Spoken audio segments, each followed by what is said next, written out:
शुरुआत में हम मार्टिन नाम के एक बूढ़े आदमी को देखते हैं जो फ्रांस के एक छोटे से गांव में बेकरी चलाता है। आगे मार्टिन हम लोगों को बता रहा होता है कि वो 7 साल पहले पेरिस से यहाँ पर आया था। यहाँ पर उसके डैड की बेकरी थी और तब से वो अपनी वाइफ के साथ इसी बेकरी को संभाल रहा है। आगे मार्टिन जब ब्रेड बना रहा होता है तो वो उसे जला देता है। फिर उसकी वाइफ के पूछने पर वो बताता है कि वो चार्ली के बारे में सोच रहा था, कहीं वो आत्महत्या ना कर ले। इस पर उसकी वाइफ उसे बोलती है कि तुम्हें ये सब नहीं सोचना चाहिए क्योंकि चार्ली ऐसा कुछ नहीं करने वाला। इसके बाद मार्टिन उसी चार्ली के घर पर जाता है जहाँ पर वो अपनी वाइफ जेमा का सामान जला रहा था।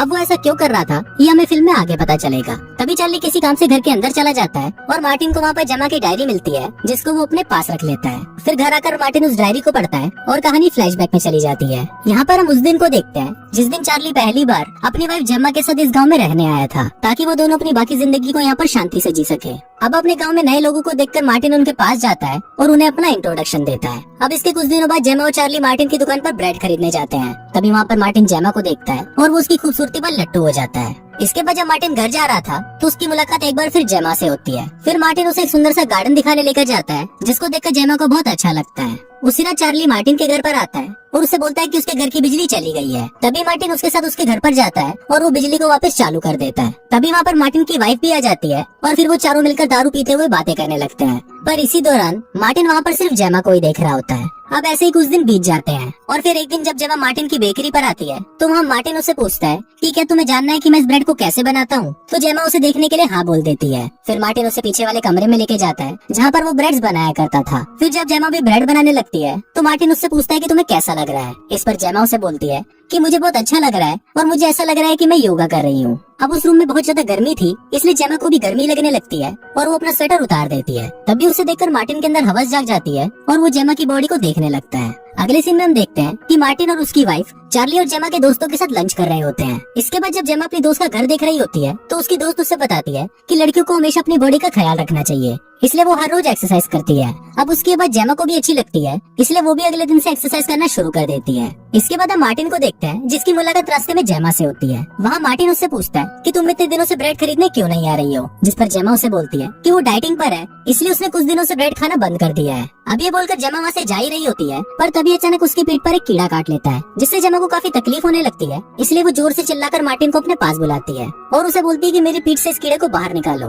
तभी मार्टिन वहाँ पर चेक करता है और उससे बोलता है कि तुम्हें एक जहरीले कीड़े ने काटा है इसलिए उससे जहर को चूस कर बाहर निकालना होगा। अभी सुनकर जेमा उसे ये करने के लिए बोलती है और फिर मार्टिन बिना समय गवाए उस जहर को बाहर निकालने लगता है। पर तभी वहाँ पर हर्व नाम का एक लड़का आ जाता है और वो मार्टिन से पूछता है कि वो ये क्या कर रहा है। अब मार्टिन उसे सारी बातें समझा ही रहा होता है पर तभी जेमा नीचे गिरकर बेहोश हो जाती है। ये देखकर हर्व और मार्टिन उसे हॉस्पिटल लेके जाते हैं जहाँ डॉक्टर जेमा को इंजेक्शन लगाता है और बोलता है कि अब डरने की कोई बात नहीं है। फिर जब वो लोग वापस घर की तरफ आ रहे होते हैं तो जेमा मार्टिन के कंधे पर सर रखकर सो जाती है जिससे मार्टिन बहुत ज्यादा खुश हो जाता है और उसे लगने लगता है कि जेमा भी उसे पसंद करती है। फिर अगले दिन जब मार्टिन अपने शॉप के बाहर खड़ा होता है तो वो वहाँ पर जेमा और हर्फ को बातें करते हुए देखता है। अब मार्टिन उन दोनों को देखकर ये सोचने लगता है कि जल्दी ही इन दोनों में अफेयर होना शुरू हो जाएगा। फिर अगले दिन जब जेमा सुपरमार्केट से वाइन खरीद रही होती है तभी उसकी मुलाकात एक बार फिर हर्फ से होती है जो उसे अपनी पसंद की वाइन बताता है और जेमा भी उस वाइन को खरीद लेती है।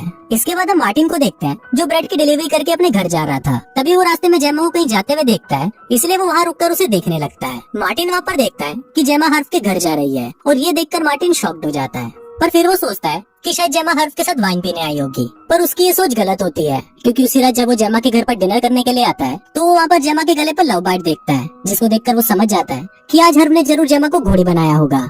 अब ये देखकर मार्टिन सैड हो जाता है क्योंकि वो खुद भी जेमा को कब से घोड़ी बनाने के बारे में सोच रहा था। फिर अगले दिन मार्टिन हर्फ को देखता है जो बहुत ही ज्यादा टेंशन में होता है। ये देखकर मार्टिन उसके पास आता है और उससे पूछता है कि क्या बात है। इस पर हर्फ उसे बताता है कि वो पढ़ाई पर बिल्कुल भी ध्यान नहीं दे पा रहा। इस पर मार्टिन उसे बोलता है कि उसे अपनी गर्लफ्रेंड को यहाँ पर बुला लेना चाहिए क्योंकि वो उसकी पढ़ाई में मदद कर सकती है। अब इसके कुछ देर बाद मार्टिन जेमा को कहीं जाते हुए देखता है और थोड़ी देर बाद हम देखते हैं कि जेमा हर्फ के साथ उसके घर पर पलंग तोड़ गपागप कर रही है और इसी से ये बात भी साबित हो जाती है कि जेमा का हर्फ के साथ सचमुच अफेयर चल रहा है। अब ऐसे ही कुछ दिन और बीत जाते हैं और इन दिनों मार्टिन सिर्फ जेमा के बारे में ही सोच रहा होता है। फिर एक दिन जेमा बहुत खुश होकर मार्टिन की बेकरी पर आती है और उसे बताती है कि चार्ली कुछ दिनों के लिए शहर से बाहर जा रहा है। फिर वो वहाँ से कुछ ब्रेड खरीदती है पर जाते वक्त वो ब्रेड का एक टुकड़ा वहीं पर ही भूल जाती है। इसके बाद मार्टिन उस ब्रेड को जेमा के घर पर देने के लिए जाता है पर तभी उसे वहाँ पर कुछ आवाजें सुनाई देती है, जिसको सुनकर वो वहीं पर ही छुप जाता है। फिर वो चुपके से खिड़की से देखता है कि वहाँ पर जेमा और हर्फ साथ में घपाघप कर रहे हैं, और घपाघप के बाद जेमा हर्फ को आई लव यू बोलती है, जिसको सुनकर मार्टिन को बहुत ही ज्यादा गुस्सा आ जाता है। अगले दिन जेमा फिर से हर्फ के घर पर घपाघप करने आती है, और घपाघप करते वक्त उससे गलती से हर्फ की मोम की एक कीमती मूर्ति टूट जाती है, जिस पर जेमा उसे बोलती है कि वो उससे अपने हस्बैंड से ठीक करवा देगी। इसके बाद वहाँ से जाने से पहले जेमा हर्फ को बोलती है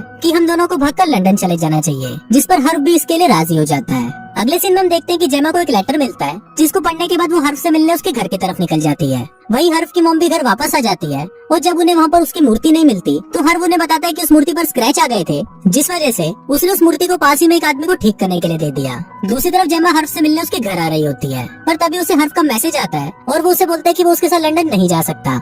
अब ये पढ़कर जेमा को बहुत बुरा लगता है और वो रोते हुए वापस अपने घर चली जाती है। इसके बाद हम हर्फ की मॉम को देखते हैं, जो चार्ली के पास आती है और उससे अपनी मूर्ति मांगती है, जिस पर चार्ली उसे बोलता है कि मेरे पास कोई मूर्ति नहीं है। अब ये सुनकर हर्फ की मॉम बहुत गुस्सा हो जाती है और गुस्से में वहाँ से चली जाती है। फिर शाम को चार्ली मूर्ति के बारे में जेमा से पूछता है, जिस पर जेमा उसे मना कर देती है। अब यहाँ पर जेमा चार्ली को अपने अफेयर के बारे में बताने की कोशिश करती है, पर वो उसे बता नहीं पाती। अब यहाँ पर चार्ली को भी लगने लगता है कि जेमा उस पर बिल्कुल भी ध्यान नहीं दे रही, इसलिए वो गुस्से में कुछ दिनों के लिए वापस लंदन चला जाता है। फिर अगले दिन जब मार्टिन रास्ते से घर जा रहा होता है तो वहाँ पर उसे जेमा का कुत्ता मिलता है, जिसको उठाकर वो उसे जेमा के घर पर ले जाता है। घर पर जेमा उसे एक लेटर पढ़ने के लिए देती है, जो कि फ्रेंच में लिखा हुआ था। उस लेटर में हर्फ की मॉम उस मूर्ति के बारे में पूछ रही थी, क्योंकि उसे लग रहा था कि वो मूर्ति चार्ली के पास है। फिर जेमा मार्टिन को उस लेटर का जवाब लिखने के लिए बोलती है, जिस पर मार्टिन उसे बोलता है कि वो उसका जवाब 1-2 दिन में लिखकर दे देगा। अब इसके कुछ दिनों बाद जेमा की मुलाकात उसके एक्स बॉयफ्रेंड पैट्रिक से होती है, और अगले सीन में मार्टिन उन दोनों को सड़क पर किस करते हुए देखता है, जिसको देखकर मार्टिन शॉक्ड हो जाता है और सोचने लगता है कि जेमा एक ऐसी लड़की है जो किसी के लिए भी घोड़ी बन सकती है। अब अगले दिन पैट्रिक फिर से जेमा के घर पर आता है,